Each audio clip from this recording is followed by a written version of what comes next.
makanan yang dijual di 7-Eleven terpaksa buang sebab basi sampai dan tak ada dibuang. orang.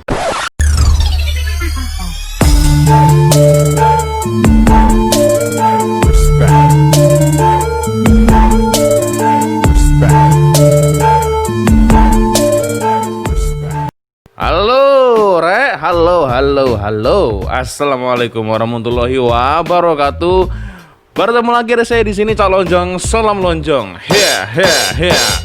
Oke teman-teman, beberapa hari yang lalu ada salah satu sahabat ya dari Malaysia mengirimkan sebuah link yang sangat menarik tentunya untuk dibahas, Rek. Oke, Rek, ada salah satu video yang cukup menarik untuk saya bahas ya. Jadi iseng-iseng ya, saya tidak sengaja saya membuka salah satu Instagram yang bernama incd.my ya, membahas tentang trading sepertinya ya. Dan ada salah satu video yang menarik di sini ya. Nah, ini kenapa 7-Eleven gagal di Indonesia. Oke, ini cukup menarik ini, Rek. Karena apa? Sepengetahuan saya ya, kedai 7-Eleven ini hanya bertempat di kota-kota tertentu, terutama kota besar. Jadi asal kalian tahu, Cak Lonjong ini tidak tinggal di kota besar seperti Surabaya atau Jakarta, tidak. Tetapi saya tinggal di kota kecil, Rek ya. Jadi di kota kecil sangat jarang, bahkan hampir tidak ada 7-Eleven. Yang ada hanya di kota besar. Dan itu pun saya juga sama sekali tidak pernah masuk di 7-Eleven ya, dikarenakan ya karena memang di kota Cak Lonjong nggak ada kedai 7-Eleven. Tapi oke lah, saya akan mencoba menyimak ya. Saya akan coba tengok kenapa 7-Eleven gagal di Indonesia. Dan saya baru sadar setelah saya melihat postingan ini ya. Oke, kita akan simak sama-sama seperti apa ya, dan kenapa 7-Eleven gagal di Indonesia. 7-Eleven merupakan kedai sebaneka yang paling terkenal di planet bumi ini. Terdapat 68,236 7-Eleven yang telah beroperasi. Tapi tahu tak korang bahawa ada satu negara yang menggagalkan 7-Eleven, iaitu Indonesia. Pada tahun 2017, seluruh 7-Eleven gulung tikar di Indonesia. Semuanya tutup. Jadi sebenarnya apakah yang membuatkan 7-Eleven ni boleh gagal di Indonesia sedangkan dia diterima baik oleh negara lain? 7-Eleven telah mula beroperasi di Indonesia pada tahun 2009. 7-Eleven telah menjadi tempat yang paling popular untuk lepak di kalangan remaja di sana. 7-Eleven tempat favorit nongkrong anak-anak beberapa kota di Indonesia. Dan menurut saya ya bagus sih tempatnya, karena selain di dalam tuh dingin kan. Di dalam dingin iyalah Mas, ada AC-nya Mas. Ada tempat duduknya juga, terus makanannya juga lengkap. Oke, ini kalau saya tengok di sini dari 2017 ya. Sekarang 18, 19, 20 ya, sudah 3 tahun lebih 7-Eleven ternyata tutup. Saya baru tahu itu, Rek, terus terang ya, karena ini hampir luput di penglihatan saya, hampir sama-sama saya sama sekali tidak tahu malahan ya. Karena ya seperti yang saya terangkan tadi di awal, 7-Eleven ini hanya ada di kota-kota besar, teman-teman. Ya sebenarnya jadinya tempat nongkrong di Jakarta nih berkurang. 7-Eleven mula berkembang di ibu kota Jakarta. Ia membuka kedai ke-21 pada tahun 2010 dan mencecah 100 lokasi pada tahun 2012. Pada tahun 2014, syarikat itu telah peroleh jualan tertinggi dengan 198 juta dengan 190 dolar ya. Pada ketika itu, masa depan 7E di sana nampak sangat promising sebab orang kat 7E selalu penuh. Tapi yang menyebabkan masalahnya sekarang, orang ramai tak spend duit. Orang cuma datang beli satu air, lepak dengan member 2-3 orang, lepak berjam-jam untuk dapatkan wifi. Ya, memang Rek, memang tidak hanya di 7-Eleven saja. Ini memang sudah budaya mungkin ya. Jadi semisal kalau ada tempat lepak-lepak ya di sini memang seperti itu ya. Pesan hanya 2 kopi atau 1 kopi ya. Ini lepaknya berjam-jam hanya menikmati wifi gratis ya, karena banyak sekali budak-budak sekolah ini memang sangat meminati wifi gratis ya. Terutama mungkin itu salah satu faktornya ya. Itu memang seperti itu, saya akui memang. Jadi kalau yang namanya kita mau lepak-lepak ini, kalau tak ada wifi-nya ini rasanya apa ya, rasanya kurang pas lah di hati, Rek, kurang pas gitu loh ya. Lain juga adalah 7E dekat Indonesia ni dibuka dengan sangat besar. Lokasi dia pun memang strategik, memang tempat yang mahal. Dan 7E dekat sana sediakan kopi yang premium dan makanan berat yang untuk kita masukkan dalam ketuhar tu. 7E kat sana juga sediakan meja dan kerusi yang banyak untuk pelanggan dia duduk dan lepak. Tapi disebabkan harga yang agak mahal dari kedai serbaneka yang lain, orang tak beli kopi premium ataupun makanan berat dekat 7-Eleven. Dia orang cuma beli satu tin soft drink. Iya.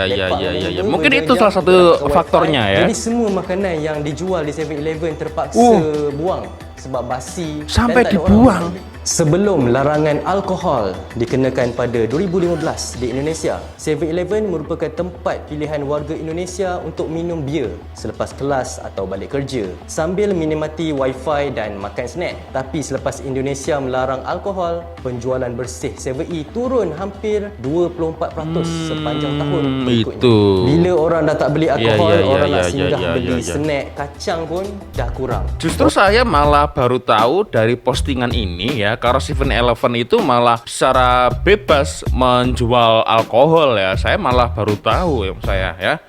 Karena ya memang setahu saya memang sangat susah sekali Rek ya kalau mencari alkohol di Indonesia, terutama di kota saya ini agak susah sekali karena memang salah satu faktor mungkin adalah kota Jombang ya, dimana kota Jombang ini mungkin teman-teman bisa searching di Wikipedia ya.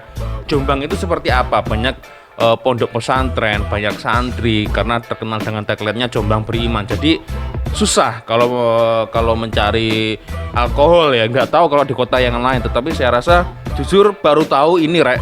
Ternyata di 7-Eleven juga menjual alkohol. Saya baru tahu malah dari postingan ini ya.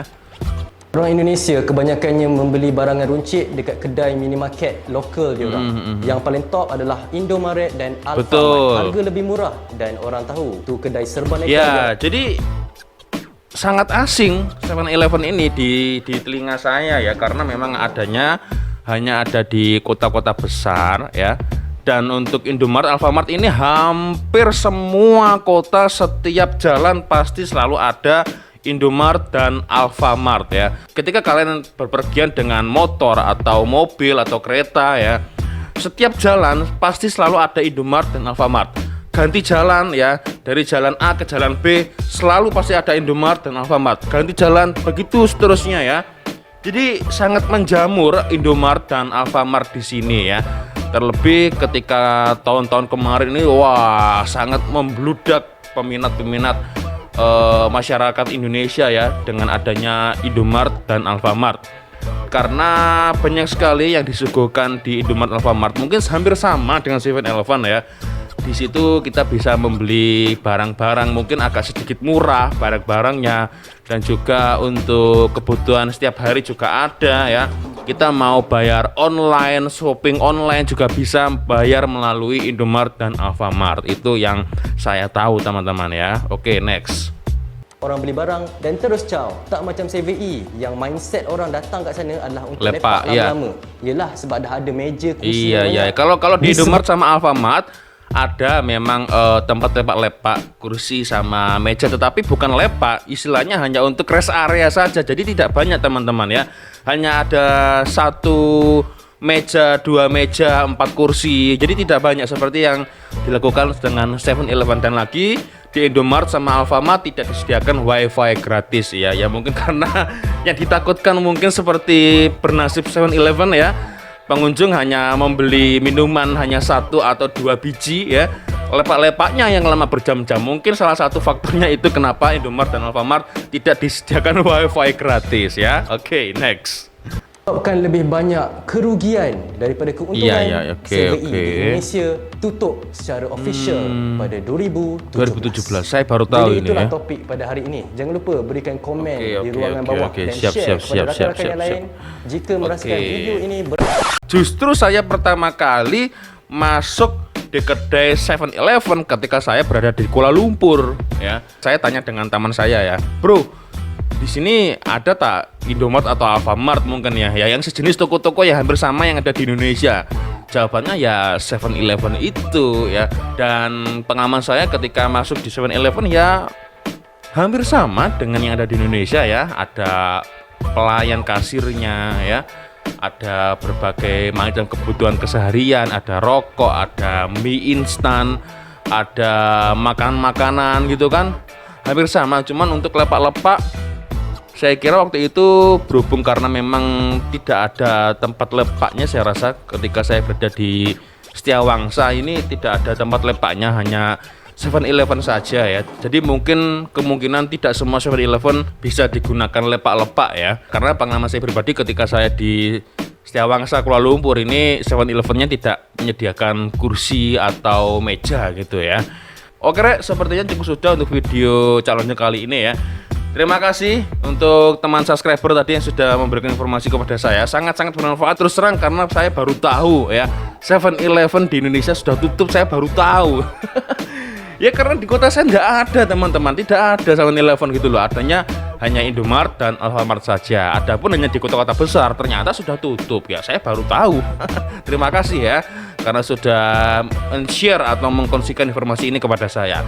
Oke teman-teman, sepertinya saya harus pamit dulu ya. Terima kasih sudah menyimak video dari Cak Lonjong. Saya minta maaf bila ada kesalahan kata-kata, baik dari awal video sampai di akhir video. Akhirnya saya Cak Lonjong. Wassalamualaikum warahmatullahi wabarakatuh. I love you Malaysia, I love you Indonesia. Bye.